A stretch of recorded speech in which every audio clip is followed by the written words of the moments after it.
Assalamualaikum warahmatullahi wabarakatuh. Perkenalkan, nama saya Nisa Septiani, SEMM. Saya adalah dosen tetap pada program studi manajemen di Sekolah Tinggi Ilmu Ekonomi Gema Widya Bangsa. Pada kesempatan ini, saya akan memaparkan salah satu mata kuliah yang saya ampu, yaitu mata kuliah manajemen keuangan. Mata kuliah manajemen keuangan adalah mata kuliah wajib yang memiliki bobot 3 SKS. Luaran dari mata kuliah manajemen keuangan, yakni mahasiswa mampu memahami dan mengaplikasikan konsep, prinsip, teori, dan praktik pengelolaan keuangan dalam suatu organisasi dan perusahaan, baik secara individu ataupun kelompok. Untuk metode pembelajaran yang saya gunakan, diantaranya 1. Diskusi terstruktur, 2. Project based learning, 3. Studi kasus, 4. Metode pembelajaran dengan simulasi dan role play. Dengan teknik, mahasiswa berperan sebagai CFO, manajer investasi, atau analisis dalam simulasi rapat bisnis untuk meningkatkan keterampilan komunikasi dan pengambilan keputusan strategis dalam keuangan. Deskripsi umum manajemen keuangan adalah mata kuliah wajib bagi program studi manajemen yang terdiri dari teori dan praktik yang akan membahas secara teoritis tentang hakikat konsep, prinsip, praktik pengelolaan keuangan, dan melakukan analisis untuk pengambilan keputusan keuangan, baik keputusan investasi, keputusan pendanaan, serta kebijakan dividen. CPL dalam mata kuliah manajemen keuangan diantaranya 1. Menunjukkan sikap jujur dan terbuka, luhur dan setia dalam menjalankan profesi dan pekerjaannya. 2. Menguasai prinsip penyusunan rencana strategis dan menjabarkannya dalam rencana operasional organisasi. 3. Menguasai konsep teoritis secara mendalam tentang kebutuhan informasi untuk pengambilan keputusan. 4.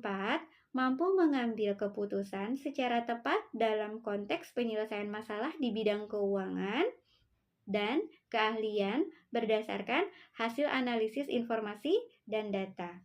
5.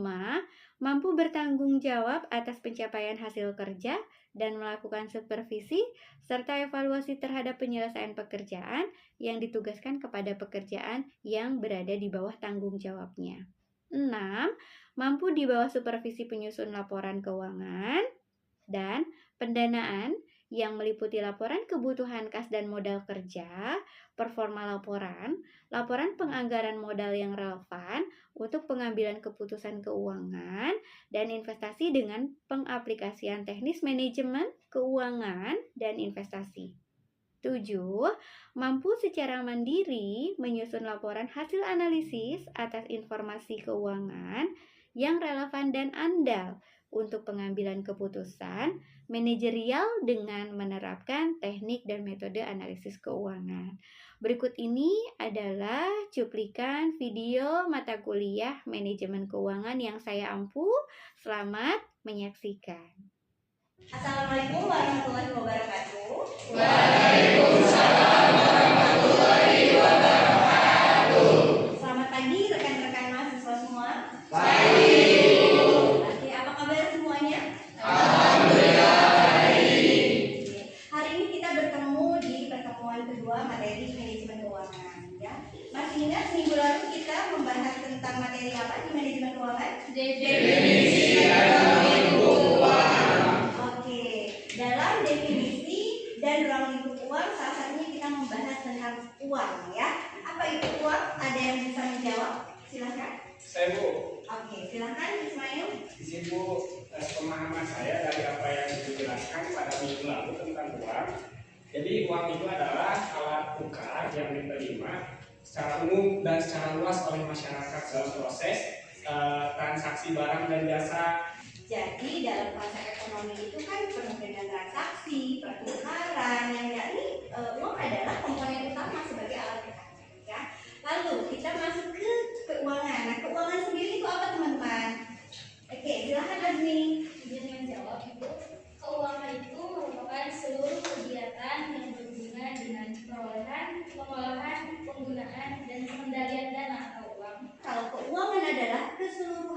pokoknya yang segala macamnya berhubungan dengan uang, baik itu dari pengelolaannya, seluk-beluknya, bagaimana kita memperolehnya, bagaimana kita menggunakannya, gitu ya. Itu semua di keuangan.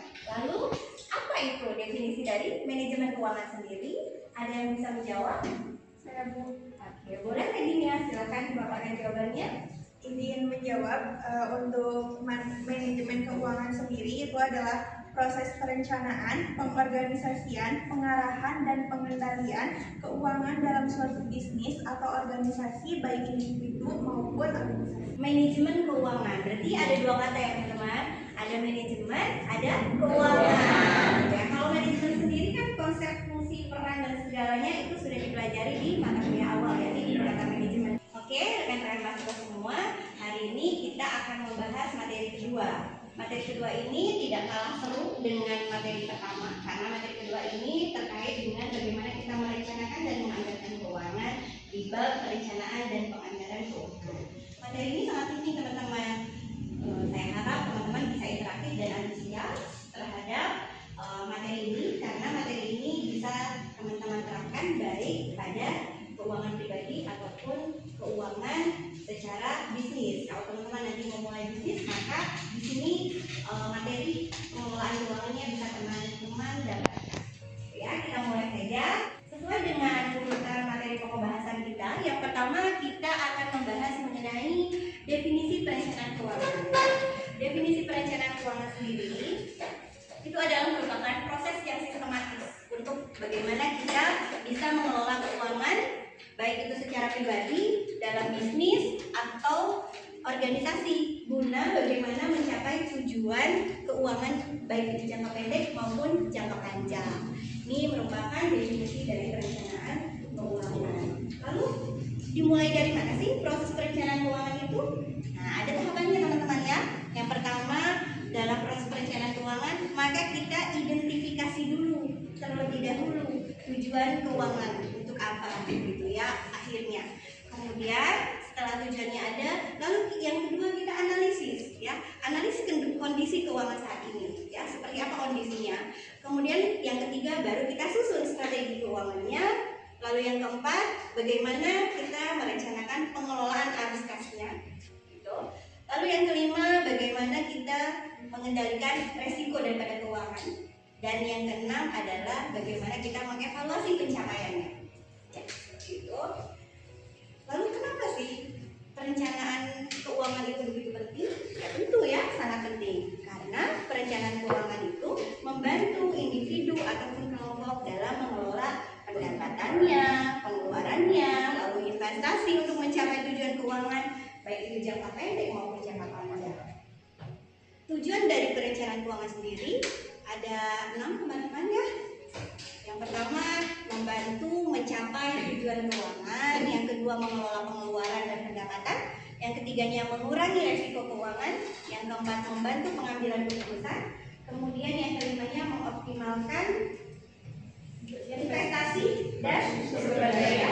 Lalu yang keenamnya, meningkatkan kesejahteraan keuangan. Ketika kita sudah paham nih tujuan perencanaan keuangan, maka yang harus dipikirkan, karena manajemen keuangan itu jangkauannya sangat panjang ya, gitu ya. Karena apa yang dilakukan sekarang itu berdampak kepada akhirnya nanti, gitu ya. Apalagi bagaimana konsep bisnis itu kan bisa jangka panjang. Maka kita akan membahas bagaimana tujuan keuangan secara jangka panjang, ya.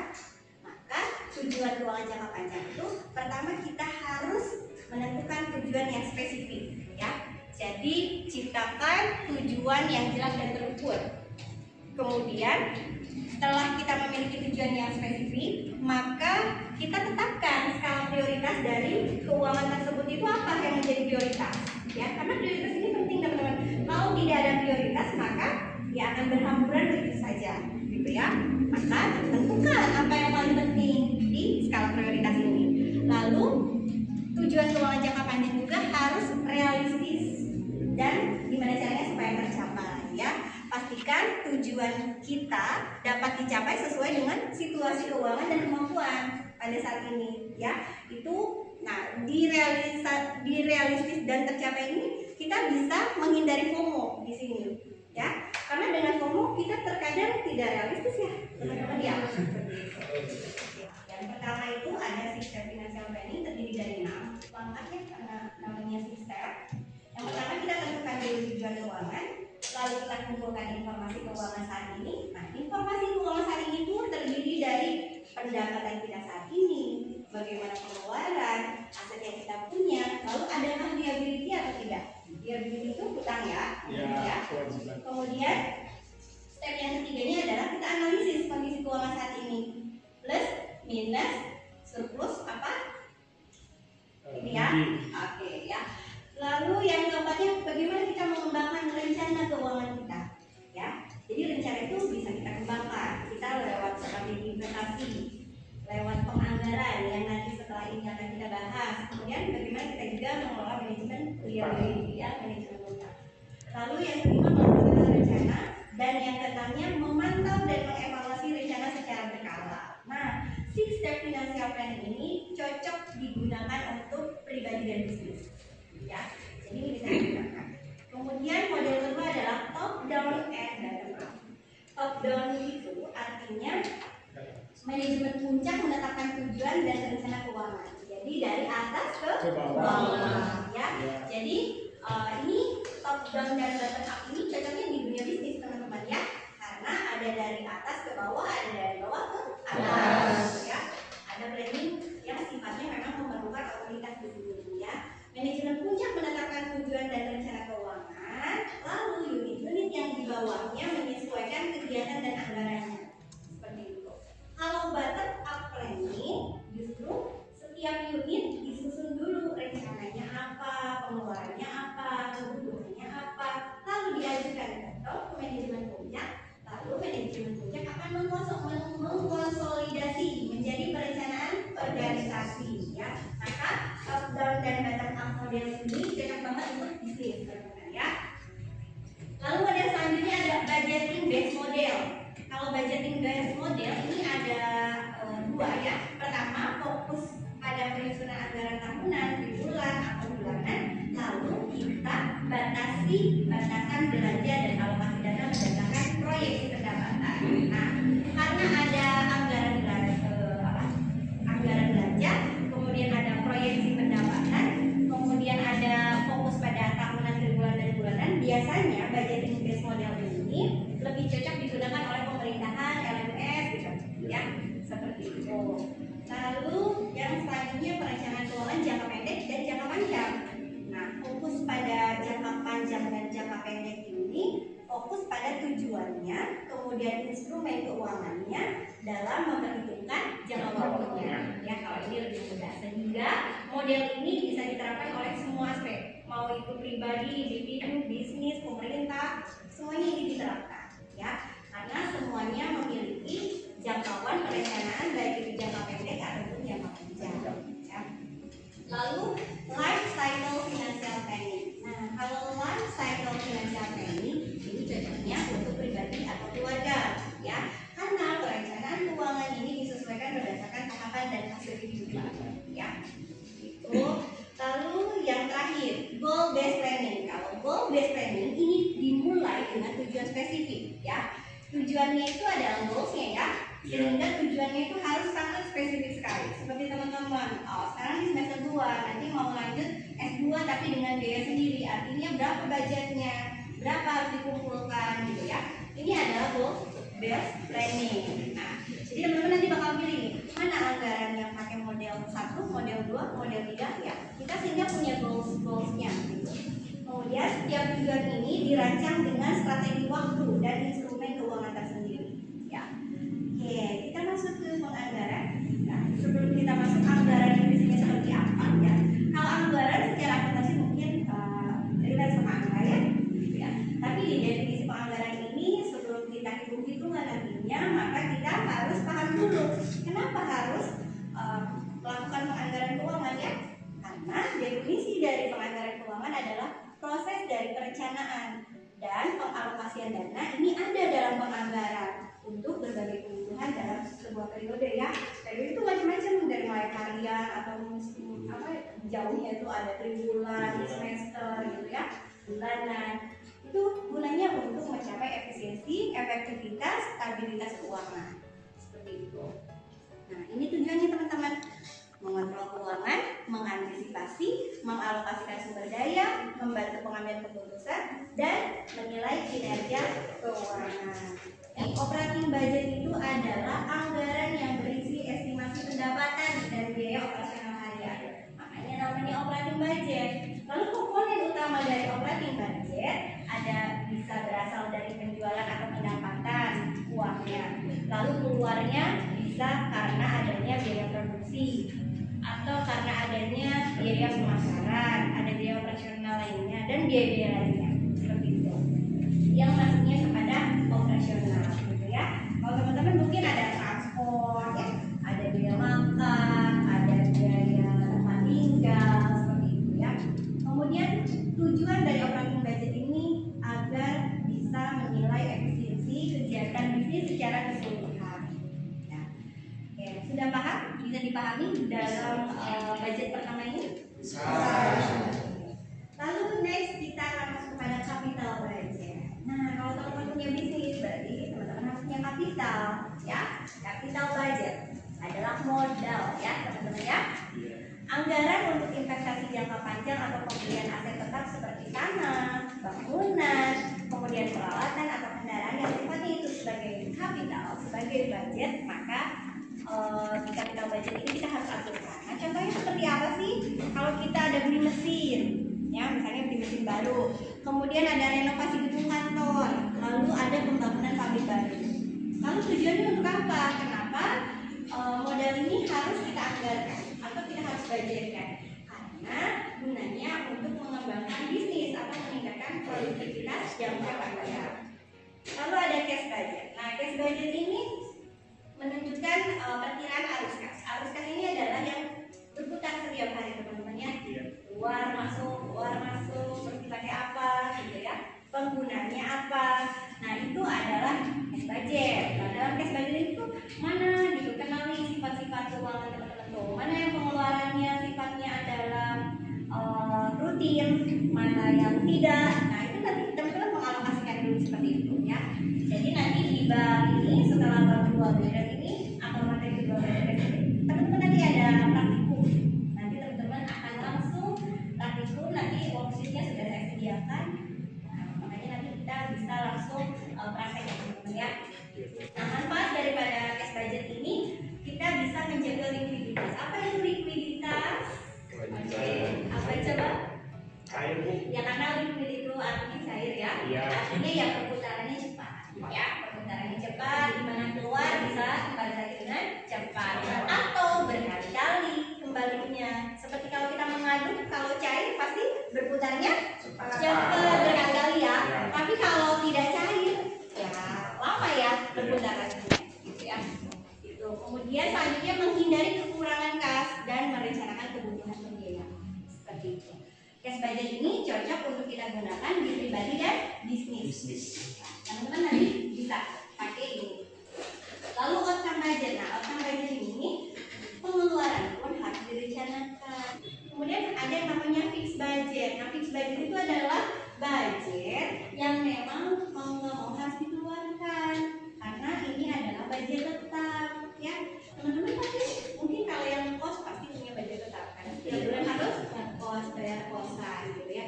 Atau teman-teman yang budget tetapnya misalnya apa? Oh, beli kuota internet karena untuk sebagai media belajar gitu ya. Lalu yang terakhir adalah program budget. Kalau program budget ini adalah anggaran yang disusun sesuai dengan program yang ada.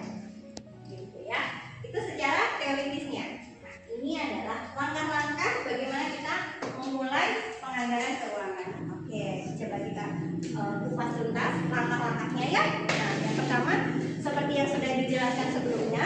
Jadi kita atur keuangan berdasarkan periode persiapan ekspansi dan efisiensi biayanya. Ya, jadi kita tekankan ini pada proses tujuan penganggaran.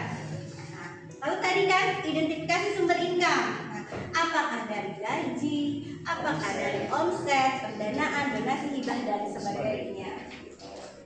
Kebutuhan kebutuhan itu ada kebutuhan tetap gitu ya. Seperti kalau kita menjadi bos, menjadi pemilik perusahaan, maka kita ada biaya menggaji karyawan ya. Kemudian memiliki gedung kantor dan masih sewa, ada kebutuhan membayar sewa. Kemudian ada biaya variabel seperti listrik, karena listrik itu sesuai pemakaian ya teman-teman ya. Kemudian ada bahan baku, transportasi. Lalu, nah sediakan juga kebutuhan emergensi, tidak terduga. Jadi tidak semuanya emergensi ya kebutuhan itu. Nah, oke, nah di prioritas ini. Nah, utamakan kebutuhan primer dan strategis. Ya. Makanya jangan FOMO-FOMOan terus ya, karena kita punya prioritas. Kenapa mudah banget tergoda sama FOMO? Karena kita tidak punya prioritas. Ya, prioritas gitu. Nah, lalu tadi yang terlewat selisih pendapatan dan pengeluaran. Nah, kalau surplus maka kita bisa tabung atau kita investasikan sisanya, ya. Jangan jadi dipakai buat FOMO juga ya. Atau bolehlah sekali-sekali, tapi di manajemen. Jangan FOMO terus-terusan ya. Kemudian defisit. Nah, kalau defisit ini maka perlu penghematan atau sumber dana tambahan. Nah, kalau defisit artinya kan kurang ya dari yang dibutuhkan. Berarti apa nih yang harus ditekan? Apa yang dikurangi dari kebutuhan rutinitas gitu ya? Apa yang diubah dari kegiatannya seperti itu. Ya, skala prioritas sudah, lalu terakhir dalam penganggaran jangan lupa mengevaluasi. Bandingkan dengan rencana pengeluaran budget untuk beli laptop itu adalah 5 juta. Apakah belinya jadi yang 4.500.000 atau belinya ternyata jadi yang 6 juta?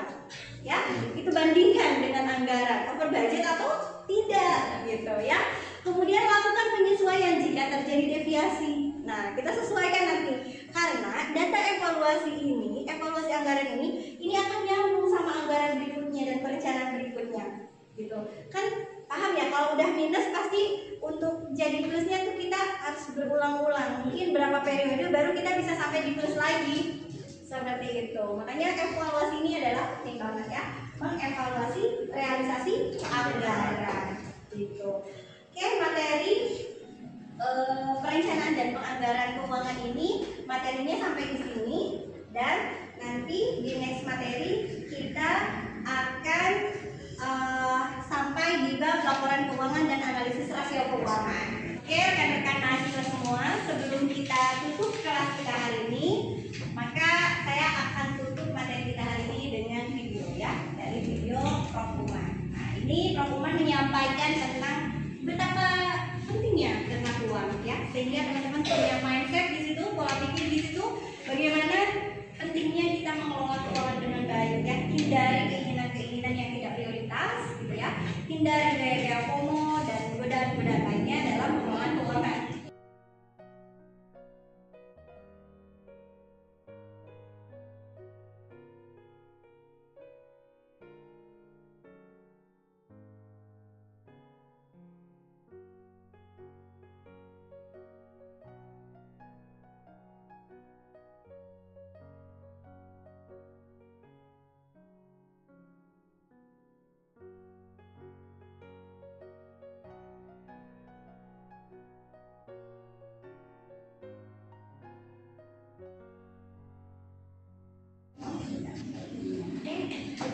Ya, semoga video penutup pembelajaran ini yang pertama kalau di awalnya Prof komen itu supaya menjadi hikmah ya, betapa pentingnya kita mengelola keuangan dengan baik, dan bagaimanapun suksesnya kita jangan lupa baktinya kita kepada orang tua. Ilmu yang kita dapat nanti setinggi apapun nggak bisa kita pakai ilmu untuk orang tua ya. Mau itu dari hukum, mau itu dari manajemen gitu ya.